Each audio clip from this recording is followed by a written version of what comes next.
நான் பிறந்ததிலிருந்தே புரட்சித் தலைவருடைய வீட்டில் தான் என்னோட தந்தையார் தோட்ட வேலை செஞ்சார்.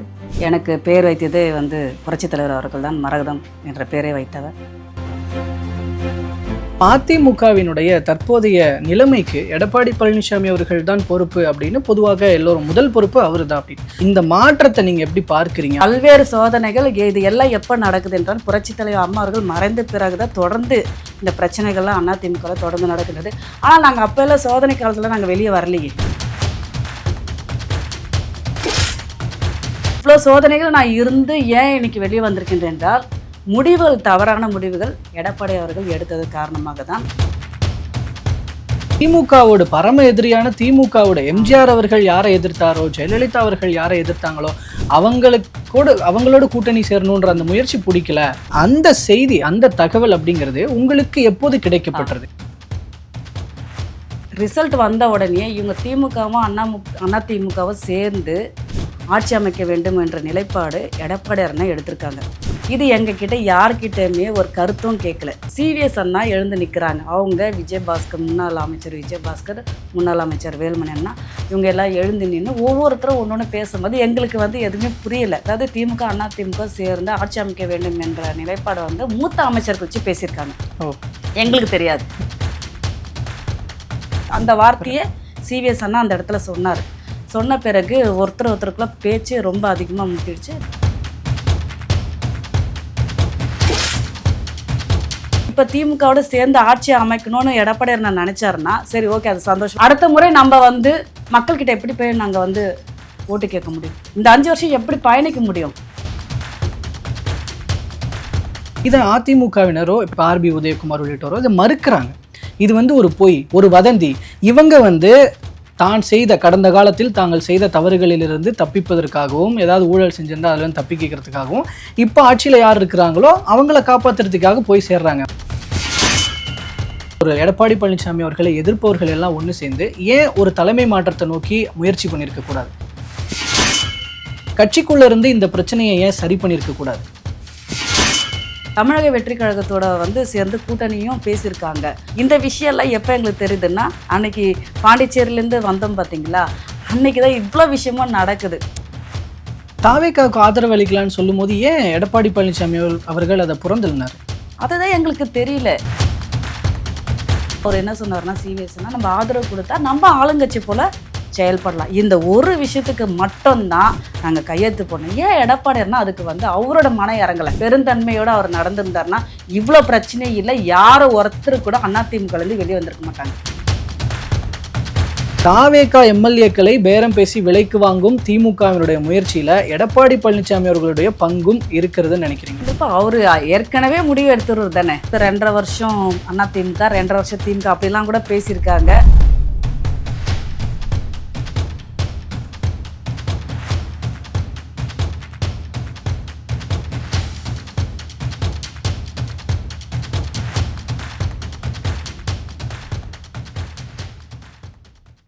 அனைவருக்கும் அன்பு வணக்கம்.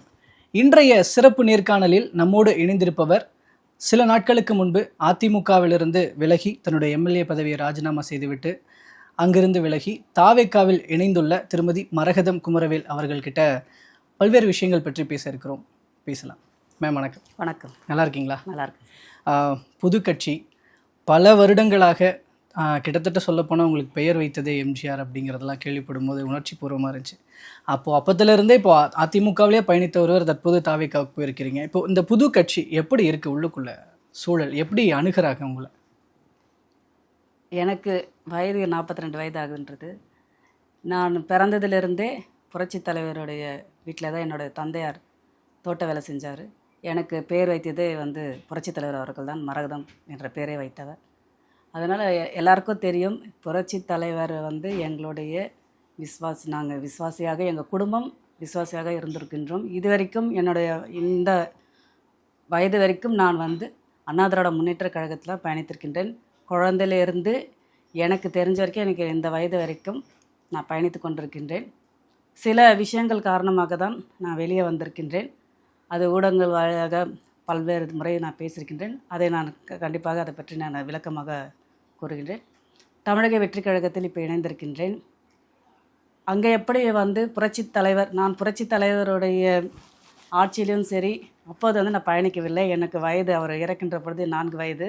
புரட்சி தலைவர் அவர்கள். புரட்சி தலைவர் அம்மாவுடைய ஆட்சியிலும் கட்சியிலும் பயணித்திருக்கின்றேன். அம்மா அவர்கள் தான் என்னுடைய ரோல் மாடல். அவர்கள் வழியில் தான் நான் பின்பற்றி கொண்டிருக்கின்றேன். புரட்சி தலைவர் அம்மா அவர்கள் தான் எனக்கு பல்வேறு கட்சி பொறுப்புகளும் சரி, அதே போல் பார்த்திங்கன்னா எனக்கு சேர்மனாகவும், அது மட்டும் இல்லாமல் நான் நாடாளுமன்ற உறுப்பினராக, காஞ்சிபுரம் நாடாளுமன்ற உறுப்பினராக 2014 ஒரு மிகப்பெரிய வாய்ப்பு. இந்திய பாராளுமன்றத்தில் 543 உறுப்பினர்கள் இருக்கின்ற அந்த அவையில் என்னையும் ஒரு அங்கீகாரம் கொடுத்து அம்மா அவர்கள் அமர வைத்திருக்கின்றார்கள். அம்மா அவர்கள் எப்பொழுதும் என்னோட ரோல் மாடல் மட்டும் இல்லாமல் என்னோட தெய்வம் புரட்சித் தலைவர் அம்மா அவர்கள்.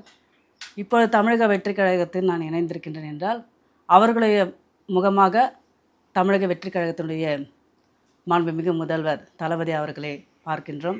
அவரும் அதே போன்றுதான் புரட்சித் தலைவர் அம்மா அவர்கள் எப்படி ஆட்சியையும் கட்சியும் வழிநடத்த வேண்டும் என்று நினைக்கின்றார்களோ அதே போன்றுதான் தளபதி அவர்கள் வந்து தமிழக வெற்றி கழகத்தை வழிநடத்துகின்றார்கள்.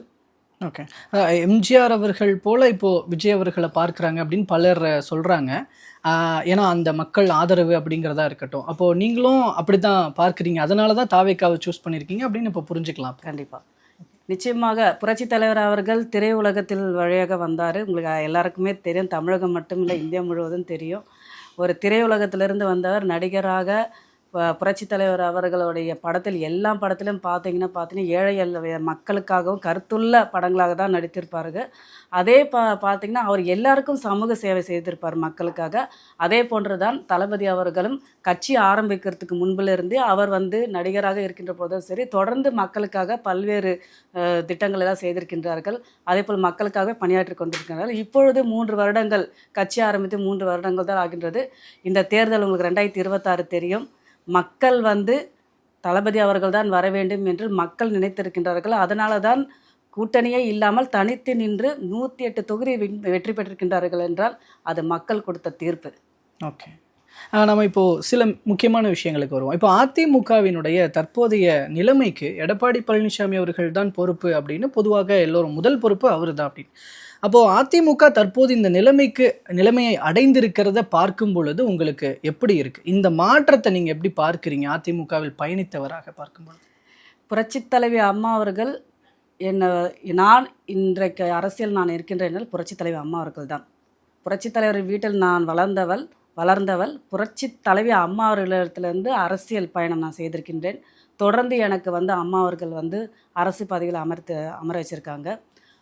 நான் ஒன்றியக்குழு உறுப்பினராக இருந்திருக்கேன் 2006. 2011 ஒன்றியக்குழு பெருந்தலைவராக திருப்பூரில் 3 வருட காலம் இருந்திருக்கின்றேன். மீண்டும் புரட்சித் தலைவர் அம்மா அவர்கள் என்னுடைய ஃபீல்டு ஒர்க் பார்த்து புரட்சித் தலைவர் அம்மா அவர்கள் மீண்டும் எனக்கு 2014 காஞ்சிபுரம் நாடாளுமன்ற உறுப்பினருக்கு வாய்ப்பு கொடுத்தாங்க. புரட்சித் தலைவர் அம்மா அவர்கள் முதல்ல என்ன தான் புரட்சித் தலைவர் அம்மா அவர்கள் அறிமுகமே செய்தாங்க காஞ்சிபுரத்துக்கு.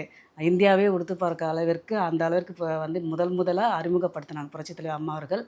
உங்களுக்கு தெரியும், 40 பாண்டிச்சேரி உட்பட நம்ம 37 தொகுதியிலும் வெற்றி பெற்றோம் நாடாளுமன்ற உறுப்பினர்.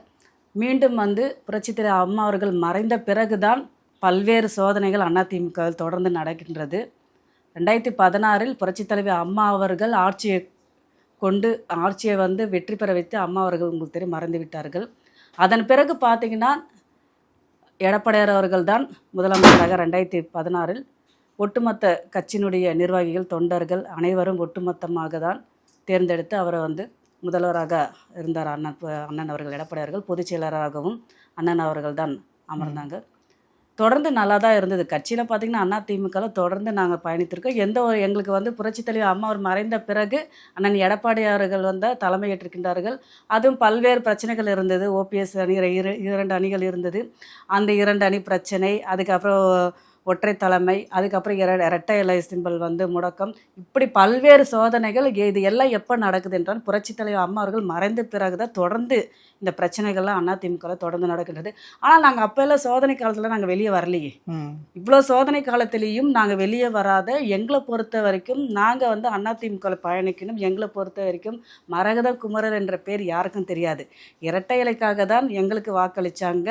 எங்களை வந்து அதிமுகவில் ஒரு அங்கீகாரமாக கொடுத்தது அதிமுக தான். நாங்கள் எப்பவுமே அதை மறக்க மாட்டோம். இது இவ்வளோ சோதனைகள் நான் இருந்து ஏன் இன்னைக்கு வெளியே வந்திருக்கின்றேன் என்றால், முடிவுகள் தவறான முடிவுகள் எடப்பாடி அவர்கள் எடுத்தது காரணமாக தான் நாங்கள் வெளியே வந்தோம். தொடர்ந்து எல்லா பிரச்சனைக்கும் நாங்கள் இருந்தோம். 2016 அம்மா மறைந்த பிறகு இவ்வளோ பிரச்சனைகளுக்கும் பிறகும் 2 நாடாளுமன்ற தேர்தல் 2019 எனக்கு மீண்டும் கொடுத்தாங்க. வெற்றி வாய்ப்பு தமிழகம் முழுவதும் இழந்து விட்டோம். மீண்டும் நான் வந்து களத்தில் இறங்கி பணி செய்து தான் இருந்தேன். மீண்டும் எனக்கு எடப்பாடியார் வாய்ப்பு கொடுத்தாரு. அது எனக்கு நான் மறக்க மாட்டேன். நான் ஏன்னா என்னுடைய சர்வீஸ் நான் நல்லா பண்ணுறேன். எனக்கு போலீஸ் ரிப்போர்ட் கொடுத்துருந்தாங்க. அதனால் வந்து எடப்பாடியார் நீங்கள் நிச்சயமாக மீண்டும் நீங்கள் வந்து நில்லுமா அப்படின்னு சொல்லி மதுராந்தக தொகுதிக்கு எனக்கு வாய்ப்பு கொடுத்தாரு. அவரை நான் என்றைக்குமே நான் மறக்க மாட்டேன். அம்மா மறைந்த பிறகு அவர் எனக்கு வாய்ப்பு கொடுத்துருக்காரு, தொடர்ந்து கொடுத்துருக்காரு. அதன் பிறகு பார்த்திங்கன்னா இப்போ 2026 வந்து வாய்ப்பு கொடுத்துருக்காங்க. மீண்டும் உங்களுக்கு தெரியும், ஒருத்தங்க மீண்டும் வந்து ஒரு தொகுதியில் வந்து எம்எல்ஏ இருந்து மறுபடியும் கொடுக்குறாங்கன்னா அவங்க எந்த அளவுக்கு ஃபீல்டு ஒர்க் பண்ணுறாங்கன்னு பார்த்து தான் எந்த கட்சியிலும், அது அதிமுக இருந்தாலும் சரி, திமுக இருந்தாலும், எந்த கட்சியாக இருந்தாலும் சரி, அவர்கள் எப்படி நடந்து கொள்கிறார்கள், மக்களிடத்தில் எப்படி இருக்கிறார் பார்த்து தான் கொடுப்பாங்க சீட்டுன்றது. சரி. அது பிறகுதான் எனக்கு கொடுத்தாங்க. மறுபடியும் 2வது முறை வாய்ப்பு கொடுத்தாங்க. மக்களும் என் மீது நம்பிக்கை வைத்து ஏன்னா அந்த அளவுக்கு வந்து நான் பணி செய்திருக்கின்றேன். மக்களோட மக்களாக இருந்து பணியாற்றிருக்கின்றேன். என்னுடைய தொகுதி பார்த்திங்கன்னா சொந்த ஊர் திருப்பூர் தொகுதி தையூரில் தான் நான் இருக்கேன். ஆனால் நான் வந்து மதுராந்தக தொகுதியில் தான் போட்டிட்டு அந்த தொகுதியிலேயே நான் வந்து வீடு எடுத்து அவங்களோட இருந்து என்னுடைய கணவர் என்னோட குழந்தைய கூட நான் அதிகமாக நான் பார்த்தது கிடையாது. எனக்கு ஒரே மக தான். அந்த அளவுக்கு மக்களோட மக்களாக இருந்து நான் பணியாற்றிருக்கேன். நீங்கள் போய் அங்கே மதுராந்தக தொகுதியில் நீங்கள் விசாரிச்சாலே சொல்லுவாங்க, எந்த ஒரு நிகழ்ச்சியாக இருந்தாலும் நான் விட மாட்டேன். அவங்களுடைய வீட்டில் எந்த ஒரு விசேஷமாக இருந்தாலும் சரி, அவங்க இன்பத்திலும் துன்பத்திலும் சரி, அவங்க மருத்துவ வசதிக்காகவும் சரி, படிப்புக்காகவும் சரி, என்னால் முடிந்த அளவுக்கு என்னோட சொந்த நிதியை தான் நான் செலவு செய்திருக்கேன். யாரும் கொடுத்தலாம் நான் செலவு பண்ணேன். என்னோட சொந்த நிதியை தான் நான் செலவு செய்திருக்கேன். ஒரு எதிர்க்கட்சியாக இருந்து ஒரு சட்டமன்ற உறுப்பினர் என்ன செய்ய முடியும்னு உங்களுக்கு தெரியும். அந்த அளவிற்கு நான் எதிர்க்கட்சியாக இருந்து மக்களோட மக்களாக இருந்திருக்கேன். என்னோட சட்டமன்ற நிதியை முழுமையாக 5 வருட காலம் முழுமையாக நிறைவேற்றி கொடுத்திருக்கின்றேன்.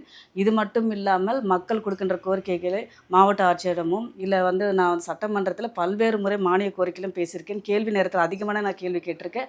ஒரு சில விஷயங்கள் தான் திமுக செஞ்சு கொடுத்துருக்காங்க. அவங்க ஆட்சியில் இருக்கின்ற பொழுது ஒரு 20% கூட எனக்கு நிறைவேற்றி கொடுக்கவில்லை. ஆக்சுவலி அதை நீங்கள் பதிவு பண்ணியிருக்கீங்க. ஆளும் கட்சியாக இருக்கும் பொழுது நம்மளால் பண்ணிக்க முடியும், தொகுதிகளுக்கு எதுவும் பண்ண இது ஆமாம் சொல்லியிருக்கேன். நான் என்னோட கருத்து சொல்லியிருக்கேன். ஏன்னா எப்பொழுதும் தெரியும், ஆளுங்கட்சி இருக்கிற எம்எல்ஏக்களுக்கு தான் சட்டமன்ற உறுப்பினர் தான் முக்கியத்துவம் கொடுப்பாங்க.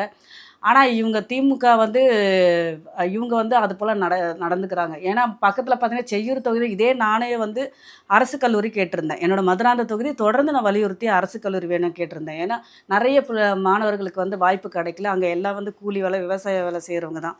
அவங்களுக்கு கிடைக்கலன்ற போது பணம் கொடுத்து அவங்களால வந்து படிக்க முடியலன்ற நான் பலமுறை வலியுறுத்தி பேசுகிறேன். இதே வந்து செய்யூர் தொகுதிக்கு கொடுத்துருக்காங்க. அப்போ வந்து அவங்க திமுக என்ன நினைக்கிறாங்கன்னா, அவங்க கூட்டணியில் இருப்பவர்களுக்கு, அவங்க சட்டமன்ற உறுப்பினர்கள் மட்டும்தான் நிறைவேற்றி கொடுத்துருக்காங்க. அதே போல் உங்கள் தொகுதியில் முதல்வரில் பார்த்தீங்கன்னா 10 கோரிக்கை கேட்டாங்க. 10 கோரிக்கை நான் கேட்ட கோரிக்கையே அதில் இல்லை. அவங்களா இஷ்டத்துக்கு அவங்க ஒரு 5 அதில் 10ல் 5 தான் நான் கேட்டது கொடுத்துருக்காங்க.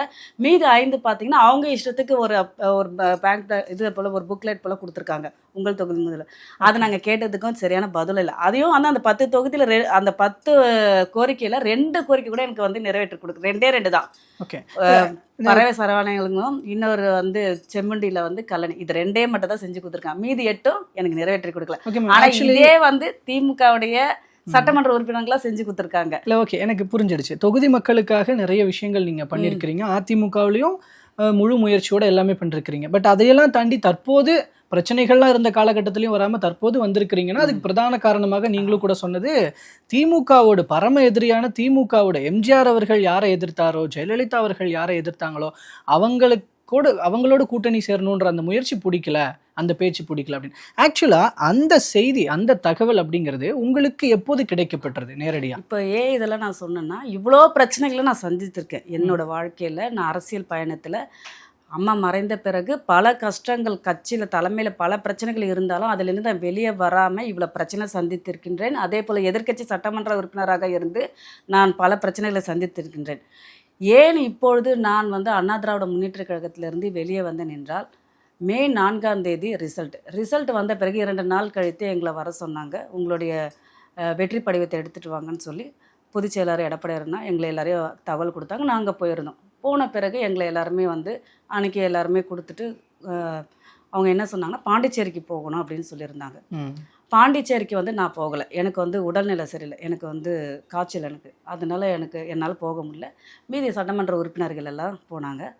மறுபடியும் 4 நாள் கழித்து மறுபடியும் எங்களுக்கு வந்து தொலைபேசி வாயிலாக எங்களுக்கு வந்து கூப்பிட்டாங்க.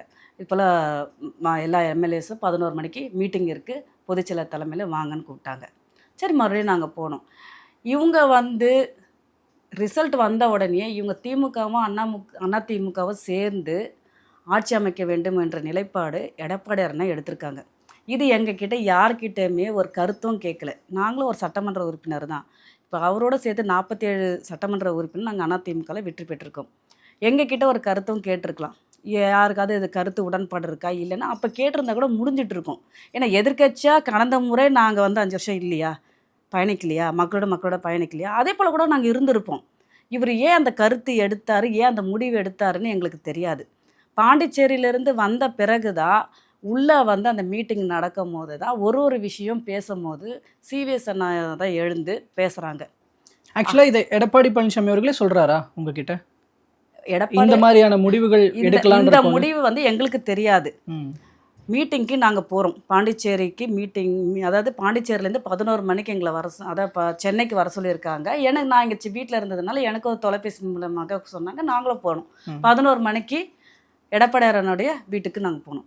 அங்கே போயிட்டு நாங்கள் வந்து கிரீன்வேஸ் சாலையில் மீட்டிங் அன்னைக்கு போயிட்டு அதுக்கப்புறம் ஸ்டார்ட் பண்ணுறாங்க மீட்டிங் ஸ்டார்ட் பண்ணும்போது எடப்பாடியாரன் என்ன சொல்கிறாங்கன்னா, எதோ இருந்தாலும் பார்த்துக்கலாம், நம்ம எதிர்க்கட்சியாக இருந்து செயல்படலாம் அப்படின்றப்பல அவர் பேசும்போது எல்லாரும் அவர் வந்து வெற்றி பெற்றவங்களுக்கு வாழ்த்துக்கள் சொல்கிறாரு. அண்ணன் முதல்ல வந்து வெற்றி பெற்றவங்களுக்கு எல்லா எம்எல்ஏஸ் வாழ்த்துக்கள் சொல்லி ஸ்டார்ட் பண்ணிவிட்டு அதுக்கப்புறம் ஆரம்பிக்கிறாங்க. ஒரு விஷயம் ஆரம்பிக்கும் போது தான் சிவிஎஸ் அண்ணா எழுந்து நிற்கிறாங்க. அவங்க விஜயபாஸ்கர், முன்னாள் அமைச்சர் விஜயபாஸ்கர், முன்னாள் அமைச்சர் வேலுமணி அண்ணா, இவங்க எல்லாம் எழுந்து நின்று ஒவ்வொருத்தரும் ஒன்று பேசும்போது எங்களுக்கு வந்து எதுவுமே புரியலை.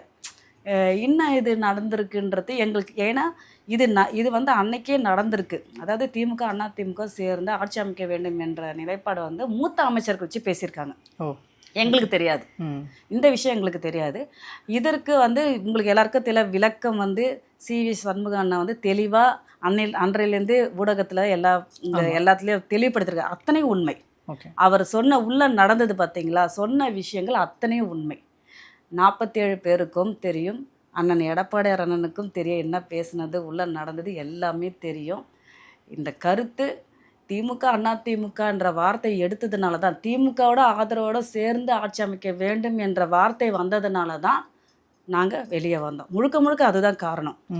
அன்னைக்கு வந்து ஒரே பிரச்சனை, ஒருத்தருக்குள்ளே சிவிஎஸ் அண்ணாக்கு எழுந்து நின்று கேட்கும் போது இதெல்லாம் சரி வராது. நான் அன்றைக்கே சொன்னேன், நம்ம அதை விட தமிழக வெற்றி கழகத்துக்கு ஆதரவு கொடுத்துட்டு போகலாம், கட்சியில் இருந்து கொண்டு நம்ம ஆதரவு கொடுக்கலாம், கட்சியும் நம்மளுக்கு வந்து பலமாக இருக்கும், கட்சி விட்டு யாரும் போக மாட்டாங்க, கீழே இருக்கிற தொண்டர்கள் எல்லாரும் இன்றைக்கி ஆட்சி வந்துட்டால் எப்பவுமே நடக்கிறது தானே. ஒரு ஆட்சி வந்ததுன்னா, கடந்த முறை திமுக ஆட்சி வந்தால் சில பேர் திமுகவில் போய் சேருவாங்க, அதிமுக ஆட்சி வந்தால் அதிமுகவில் சேருவாங்க. அதுபோல் வந்து கீழே இருக்கிற தொண்டர்கள் யாரும் பிடிச்சி வைக்க முடியாது. பதவியில் இருப்பவர்களோ இல்லை வந்து பொறுப்பில் இருப்பாங்க, கட்சி பொறுப்பில். கீழே இருக்கிற தொண்டர்கள் அவர் உறுப்பினர்கள் தான். அவங்க சூழ்நிலை எப்படி இருக்கும்னு தெரியாது. போகிறவங்களை போய்ட்டு நீங்கள் போகிறன்றதை நம்ம யாராமே கட்டுப்படுத்த முடியாது. அந்த வார்த்தையை சிவிஎஸ் அண்ணா அந்த இடத்துல சொன்ன பிறகு ஒருத்தருக்குள்ள பேச்சு ரொம்ப அதிகமாக முத்திடுச்சு. நாங்கள் அதுக்கப்புறம் வெளியே வந்துட்டோம். வெளியே வந்த பிறகு நாங்கள் ஒரு எம்எல்ஏஸ்லாம் வந்து சிவிஎஸ் அண்ணா தலைமையில் போனோம். ஒரு 30 சட்டமன்ற உறுப்பினர்கள் நாங்கள் போனோம். 30 பேரும் கையெழுத்து போட்டாங்க. 30 பேரும் அன்றைய தினமே 6 மணிக்குள்ளவே அந்த 30 சட்டமன்ற உறுப்பினர்கள் கையெழுத்து விட்டாங்க. ஏன் கையெழுத்துட்டாங்க? அப்போ எடப்பாடியார் அண்ணா எடுத்த முடிவு தவறுன்றதுனால தானே வந்து கையெழுத்து போட்டாங்க. இல்லைன்னா ஏன் வந்து கையெழுத்து போட போகிறாங்க? அவர் எடுத்த முடிவு தவறான ஒரு முடிவு எடுத்தார். அதுவும் இல்லாத எங்களை பொறுத்த வரைக்கும் என்னென்னா, நாங்கள் ஒவ்வொரு தேர்தலையும் திமுக எதிர்த்து தான் நம்ம அரசியல் பண்ணுறோம். மக்கள்கிட்ட வந்து நாங்கள் வந்து வாக்குகளை சேகரிக்கும் போது திமுகவை எதிர்த்து தான் நாங்கள் வாக்கு கேட்டோம்.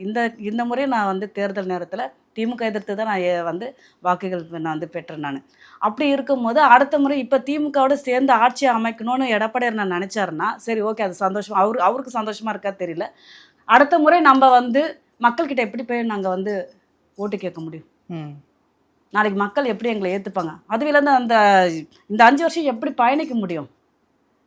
ஓகே, இல்லை, நான் இந்த விஷயத்தை ஏன் இவ்வளோ டீட்டெயிலாக கேட்குறேன்னா, இதை அதிமுகவினரோ இப்போ எடப்பாடி பழனிசாமி அவர்களோ இப்போ அவருக்கு ஆதரவாக பேசிட்டு இருக்கு, இப்போ ஆர்பி உதயகுமார் உள்ளிட்டோரோ இதை மறுக்கிறாங்க. இது ஒரு பொய், ஒரு வதந்தி. இவங்க தான் செய்த கடந்த காலத்தில் தாங்கள் செய்த தவறுகளிலிருந்து தப்பிப்பதற்காகவும், ஏதாவது ஊழல் செஞ்சிருந்தா அதுல இருந்து தப்பிக்கிறதுக்காகவும், இப்போ ஆட்சியில் யார் இருக்கிறாங்களோ அவங்கள காப்பாற்றுறதுக்காக போய் சேர்றாங்க. மற்றபடி திமுக அதிமுகன்னு பேசினது, கூட்டணி பேசினதுன்றதெல்லாம் பொய் வதந்தி அப்படின்றாங்க. அதனால தான் கேட்டேன். உதயகுமார் அண்ணா சொல்கிறது வந்து ஊழல் அப்படி இப்படின்றாரு. எங்கள் மேலே என்ன ஊழல் இருக்குது? நாங்கன்னா முன்னாள் அமைச்சரா? நாங்கள் சாதாரண ஒரு சட்டமன்ற உறுப்பினர் இருந்தோம். அம்மா அவர்கள் எங்களுக்கு வாய்ப்பு கொடுத்தாங்க. நாடாளுமன்ற உறுப்பினராக நான் 5 வருட காலம் பணியாற்றிருக்கேன். ஜெயக்குமார், பெருந்துறை ஜெயக்குமார், அவர் என்ன ஊழல் செஞ்சுருக்காரா? இல்லை இவங்க சத்யபாமா இருக்காங்க, அவங்க என்ன ஊழல் செஞ்சுருக்காங்களா? அதே மாதிரி விஜயபாஸ்கர்கள் அவங்கள இல்லை, அவர் யார் மீன் பண்ணி பேசுகிறாங்க எனக்கு தெரியல. ஆனால் எங்களை பொறுத்த வரைக்கும், என்னை பொறுத்த வரைக்கும் நான் வெளியே வந்தது காரணம் இதுதான். அதே சமயம் பார்த்தீங்கன்னா, நாங்கள் சிவிஎஸ் தரப்பில் போய் கையெழுத்து போட்டு அன்றைக்கி வந்து சட்டமன்றத்தில் உங்களுக்கு தெரியும், கட்சி தாவல் சட்டம் வந்துடுச்சு. ஏன்னா 25 பேர் மட்டும்தான் நாங்கள் எழுந்து நின்னோம். இதெல்லாம் சில பிரச்சனைகள்லாம் இருந்ததுனால தான் எனக்கு அங்கேயும் சிவிஎஸ் தரப்புலையும் அங்கே நிற்க முடியல. இந்த சைடில் என்னால் வந்து எடப்பாடி அண்ணக்கிட்டே வந்து போக முடியல. ஏன்னா அவர் எடுத்த முடிவுனால தான் நம்ம இந்த தரப்பில் போனோம். இந்த தரப்பில் இருந்த 30 சட்டமன்ற உறுப்பினர், 5 சட்டமன்ற உறுப்பினர் 3 நாள்லேயே அங்கே போயிட்டாங்க. அதுக்கப்புறம் அவங்களுக்குள்ளேயே ஏதோ ஒருத்தர உறுப்பினர்கள் வந்து கட்சி தாவல் பிரச்சனை வரும்னு சொன்னதுனால அவங்களோட நிலைப்பாடு எடுத்தாங்க. என்னோட நிலைப்பாடு வந்து இதுக்கப்புறம் எனக்கு அதிமுகவில் பயணிக்க விருப்பம் இல்லை. அதனால் நான் வெளியே வந்துட்டேன். என்னுடைய தனிப்பட்ட இதை சொல்கிறேன். எனக்கு வந்து இவங்க எடுத்த முடிவு எனக்கு பிடிக்கல. அதனால் நான் வெளியே வந்துட்டேன். ஓகே, இந்த இடத்துல இப்போ ஒரு அதிமுக தொண்டர்களினுடைய மனநிலையாக ஒரு கேள்வி இருக்குது. இப்போது உள்ளுக்குள்ளே இப்படி ஒரு பிரச்சனை இருக்குது, தலைமையே இப்படி ஒரு தவறான முடிவு எடுக்கிறாங்க. ஆனால் பிரதானமாக பெரும்பான்மையாக இப்போது எம்எல்ஏக்களினுடைய எண்ணிக்கையில் பார்க்கும் பொழுதும் நீங்கள் சிவி சண்முகம், எஸ்பி வேலுமணி அவர்கள் தலைமையிலான எண்ணிக்கை அதிகமாக இருக்குது. அப்படின்ற போது இபிஎஸ் ஆதரவாக இருப்பவர்கள் தாண்டி அப்போ நீங்கள்லாம் ஒன்று சேர்ந்து, இல்லை இந்த மனநிலையோடு இருப்பவர்கள், எடப்பாடி பழனிசாமி அவர்களை எதிர்ப்பவர்கள் எல்லாம் ஒன்று சேர்ந்து ஏன் ஒரு தலைமை மாற்றத்தை நோக்கி முயற்சி பண்ணியிருக்கக்கூடாது? கட்சிக்குள்ளே இருந்து இந்த பிரச்சனையை ஏன் சரி பண்ணியிருக்கக்கூடாது? ஏன்னா அதிமுக கண்டிப்பாக தமிழ்நாட்டுக்கு தேவைன்னு நீங்களும் மறுக்க மாட்டீங்க கண்டிப்பாக. அப்போ அதிமுகவினுடைய எதிர்காலத்திற்காக ஏன் இந்த முயற்சியை எடுக்கலை? ஏன் தாவேக்காவுக்கு உடனே போனீங்க? அப்படின்ற ஒரு கேள்வி எழுப்புறாங்க. இதை எப்படி அணுகிறீங்க?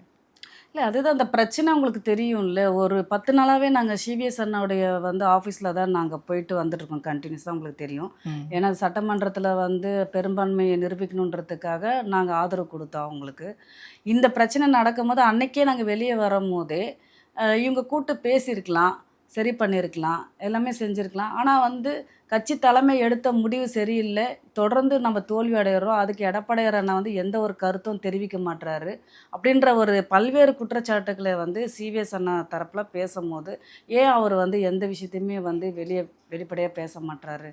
அதிமுக வந்து தொடர்ந்து உங்களுக்கு தெரியும், அம்மா மறைந்த பிறகு தொடர்ந்து எந்த தேர்தலையும் நம்ம வெற்றி பெறவில்லை. அதுக்கான இன்னும் முடிவு.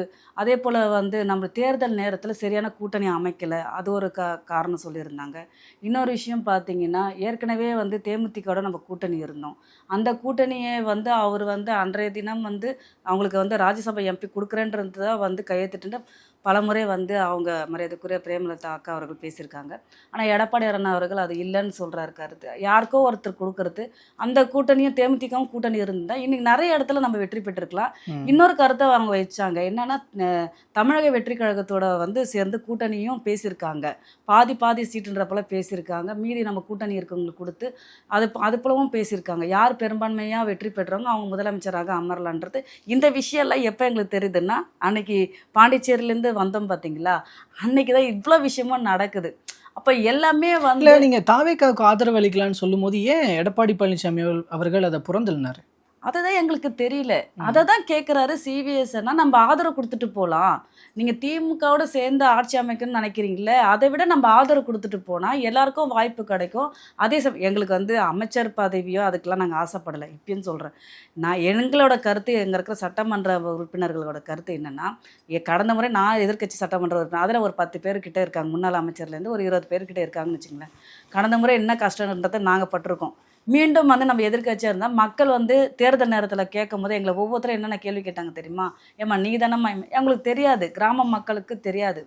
ஏன்னா படித்தவங்களும் அப்படி தான் கேட்குறாங்க, படிக்காதவங்களும் அப்படி தான் கேட்குறாங்க. அவங்கள பொறுத்த வரைக்கும் நம்ம எம்எல்ஏ சட்டமன்ற உறுப்பினர், அவங்க தேர்ந்தெடுத்து சட்டமன்ற உறுப்பினர் செய்வாங்கன்ற ஒரு நம்பிக்கை. அதுக்கு அவங்களுக்கு உரிமை இருக்குது, முழுக்க முழுக்க அவங்களுக்கு உரிமை இருக்குது, மக்கள் கேட்குற உரிமை இருக்குது. அவங்க என்ன கேட்குறாங்கன்னா, நாங்கள் பட்டா கேட்டோம், வீடு கேட்டோம், நீங்கள் ஏன் இதெல்லாம் செஞ்சு தரல. நான் எவ்வளோ வலியுறுத்தியோ எங்களுக்கு கிடைக்க மாட்டேது. இதே வந்து நம்ம ஆளுங்கட்சி இருந்தால் நிறைய செஞ்சு கொடுத்துருக்கலாம், நிறைய விஷயங்கள் நாங்கள் செய்து கொடுக்க முடியும். அதை எங்களுக்கு வந்து முன் வச்சாங்க. சிவசேனா கூட பேசும்போது சொன்னாங்க, நம்ம இன்னைக்கு வந்து ஆதரவு கொடுத்தா ஒரு ஆளுங்கட்சி போல் செயல்படலாம், அவ்வளோதான். ஒரு அதிகாரிகள் ஒரு விஓலேருந்து ஆர்ஐலேருந்து பேசும்போது ஒரு தொலைபேசி அவங்க ஃபோன் எடுக்கணும், ஃபஸ்ட்டு எடுப்பாங்களா? ஒரு ஆளுங்கட்சி எம்எல்ஏக்கு வந்து சப்போர்ட் பண்ணுறாப்போல எதிர்க்கட்சி எம்எல்ஏக்கு பண்ண மாட்டாங்க. அதிகாரிகள் நிறைய பேர் செய்கிறாங்க. ஒரு சில அதிகாரிகள் ஜெனுவலாக இருப்பாங்க, ஒரு சில அதிகாரிகள் வந்து நிச்சயமாக அது பண்ணவே மாட்டாங்க. அது மக்களுக்கு தெரியுமா சொல்லுங்கள்? இதெல்லாம் எங்களுக்கு தான் தெரியும் அந்த கஷ்டம். அப்போது அவர் என்ன சொன்னார்னா, சிவிஎஸ்னா நம்ம ஆதரவு கொடுத்தா நம்ம ஆளுங்கட்சி போல் செயல்படலாம். இந்த ஒரு விஷயத்துக்கு மட்டும்தான் நாங்கள் கையெழுத்து போடணும். ஏன் எடப்பாடியார்னா அதுக்கு வந்து அவரோட மனம் இறங்கலை. நாங்கள் அதான் கேட்குறோம், அவரோட மனம் ஏன் இறங்கலை? சரி, நம்ம எம்எல்ஏ தானே, நம்ம வளர்த்த பசங்க தானே, நம்ம வளர்த்தவங்க தானே, நம்ம கட்சியிலேருந்து வளர்ந்தவங்க தானே, ஏன் அவங்க வந்து ஆதரவு கொடுத்து சரி இருக்கட்டும் அப்படின்ற மனசு ஏன் அவருக்கு வரல? அந்த பெருந்தன்மை அவருக்கு வரல. இதுதான் காரணம். அந்த பெருந்தன்மையோடு அவர் நடந்திருந்தாருன்னா இவ்வளோ பிரச்சனையும் இல்லை, யாரும் ஒருத்தர் கூட அதிமுகலேருந்து வெளியே வந்திருக்க மாட்டாங்க, அங்கேயே இருந்திருப்பாங்க. ஆதரவுன்ற ஒரு வார்த்தையாக முடிஞ்சிட்டு இருக்கும். ஓகே, ரொம்ப நன்றி. உங்களுடைய முக்கியமான வேலைகளுக்கு நடுவில் எங்களுக்கு ஒரு நேர்காணல் கொடுத்தமைக்கு ரொம்ப நன்றிங்க.